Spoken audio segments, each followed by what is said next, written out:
अस्सलाम वालेकुम। ये फंक्शन है, इस फंक्शन का हम लोगों ने इन्वर्स फंक्शन भी फाइंड आउट करना है, ठीक है, एंड डोमेन एंड रेंज भी फाइंड आउट करनी है, and also find the this equation. मतलब इस इक्वेशन को हम लोगों ने प्रूव करना है कि f inverse of x is equal to f inverse and f of x जो है वो एक्स के बराबर है। अब हमने क्या करना है, क्वेश्चन को समझिएगा कि हमने एफ इनवर्स का डोमेन और रेंज को फाइंड आउट करना है। अब इस फंक्शन का डोमेन, मतलब मैं आपको क्लैरिफाई कर दूं कि ये फंक्शन है, इस फंक्शन का डोमेन तो ईजी है। इस फंक्शन का जो डोमेन होगा, फंक्शन कहते हैं, डोमेन कहते हैं इनपुट को।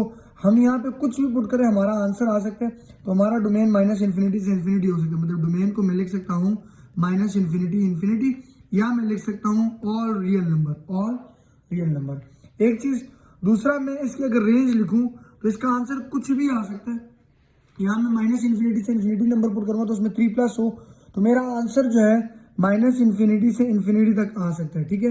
और 3 उसमें प्लस होता जाएगा तो वो भी इन्फिनिटी में काउंट हो जाएगा, ठीक है। तो इसको भी हम लिख सकते हैं रियल नंबर। अब ये फंक्शन तो थोड़ा इजी है, इनवर्स फंक्शन अब हमने फाइंड आउट करना है, उसकी डोमेन और रेंज फाइंड आउट करनी है।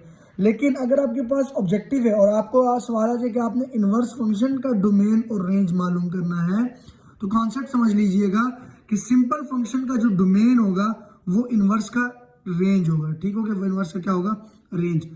और सिंपल फंक्शन की जो रेंज होगी वो इनवर्स फंक्शन की डोमेन होगी। क्या होगी, डोमेन।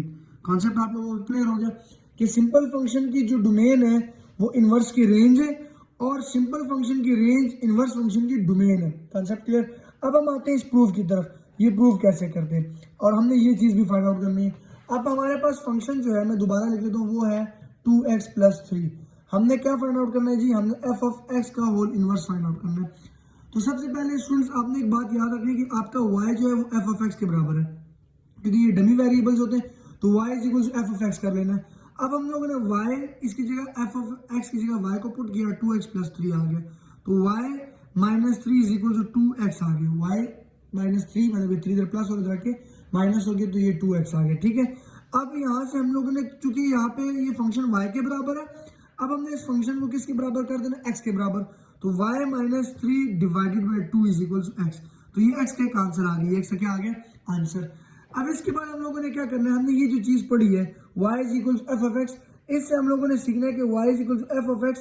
एफ इधर मल्टीप्लाई हो, दूसरी साइड पे आके क्या हो जाएगा, डिवाइड, और यहाँ पे x अकेला बच जाएगा। अब इस एफ को ऊपर ले जाएंगे तो ये F inverse of y is equal to x हो जाएगा। तो यहाँ से मेरे पास इनवर्स की फॉर्म बन गई। अब एफ इनवर्स ऑफ y आ गया, और ये जो x की वैल्यू आई है, ये वाली x, इसको हम इक्वेशन 1 कह लेंगे और इसको हम इक्वेशन 2 कह लेंगे। यहाँ पे हम लिखेंगे इक्वेशन 1 पुट इन इक्वेशन 2, ये बात हम लोगों ने यहाँ पे लिख देनी।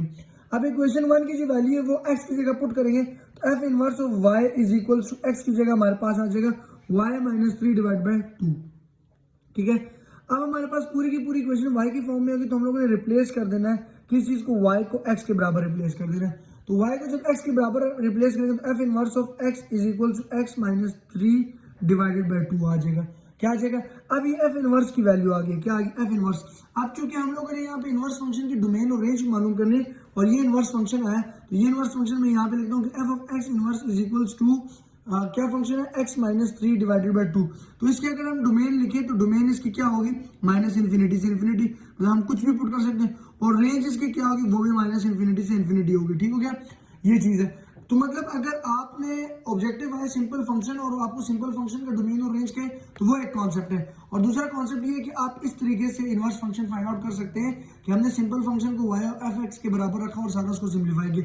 अब हमारा प्रूफ आता है। प्रूफ हमारा क्या है कि हमने ये प्रूफ करना है कि f के अंदर f inverse of x put करें, वो भी x के बराबर है, और f इनवर्स के अंदर f ऑफ x पुट करें, वो भी x के बराबर आ जाए। अब सबसे पहला काम, ये हमारा f इनवर्स का आंसर है, ठीक है, और ये हमारा f ऑफ x है। तो मैं दोनों चीजें यहाँ लिख लेता हूँ। f ऑफ x जो मैंने स्टार्टिंग में लिखा था वो मेरे पास क्या है, यहाँ से क्लैरिफाई करें, जो f ऑफ x है वो मेरे पास है 2x+3, तो यहाँ पे हम लिखेंगे 2x+3। अब एक दफा हमने इसको यहाँ पुट करना है, ठीक है, ये पूरा वैल्यू यहाँ पुट करेंगे इस फॉर्म के अंदर, ठीक है, ठीक है। हमने अपना एफ इनवर्स ऑफ एक्स इसको उठा के यहाँ पुट करना है, ठीक है।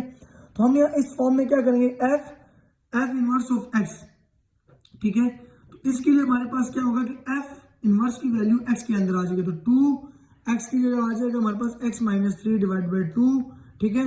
2 और 2 कट गया, सिर्फ क्या बच गया, x -3, क्या बचा, x -3 +3, सॉरी आगे +3 भी हो रहा है, ये वाला +3, ठीक है। अब +3, तो +3 और -3 कट गया तो x आंसर आ गया।